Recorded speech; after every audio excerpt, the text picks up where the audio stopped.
Expensing presents Going Beyond ERPs for Effective Spend Management. In this video series, we cover the following topics.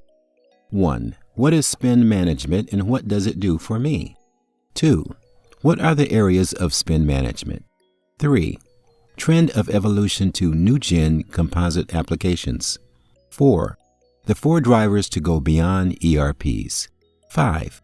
What does spend management do that ERP cannot? 6. Characteristics of new generation spend systems with digital transformation. 7. How can you make a real difference in spend management for your company? This is video 7 of 7. How can you make a real difference in spend management for your company? If you have a series of questions which have come up by virtue of this discussion, one is, what do I do if I already have an ERP? Now you have an ERP and what do I do if I don't, or I'm evaluating my options for doing this? Let's take the one where you have an ERP, because that's likely to be the case for a lot of you. So as you see, the magic genie is saying, what do you want to transform?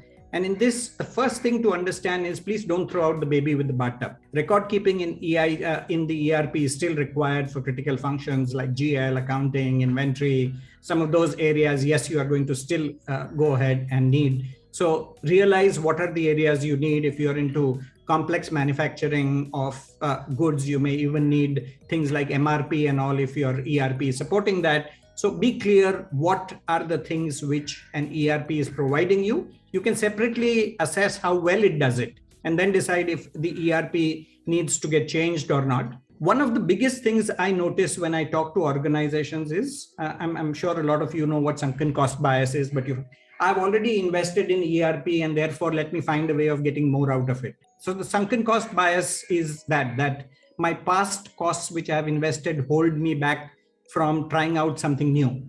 At a personal level and an organization level, this is counterproductive.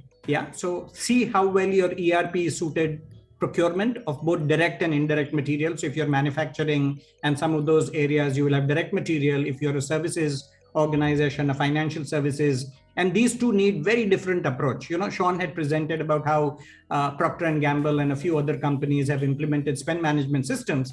They actually have different people for handling direct and indirect procurement and services in the procurement function also itself, so that the separate processes can both get configured in their new generation spend management systems.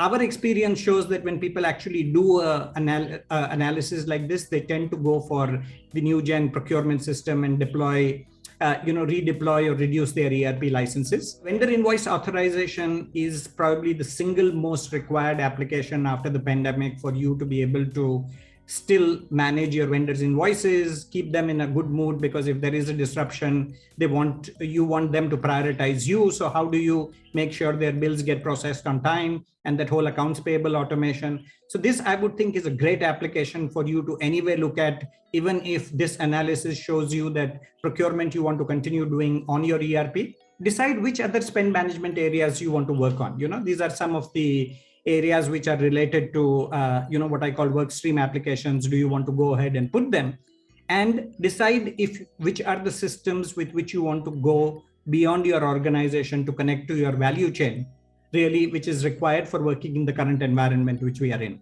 So this is what you do if you already have an ERP. Let's move to the next one, which is, what do I do if I have an ERP or I'm evaluating one out here?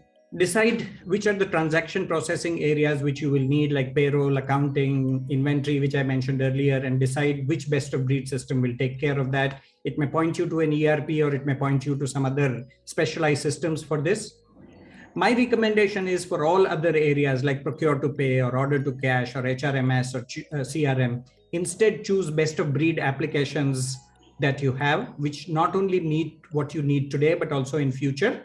And make sure that the vendor has a roadmap so that your future needs can be met by them. For new gen spend management, whether you need just vendor invoice authorization or do you need to add areas like procurement, sourcing, vendor management, etc., and that will depend on your size and will depend on the industry you are in, as well as your unique aspects in terms of the kind of challenges that you are doing. We have consultants who can help you with this journey if it is something that you you want to do with us, we are happy to help with that. Decide on the work stream applications which you want to add to these core applications which are mentioned above, core spend management applications.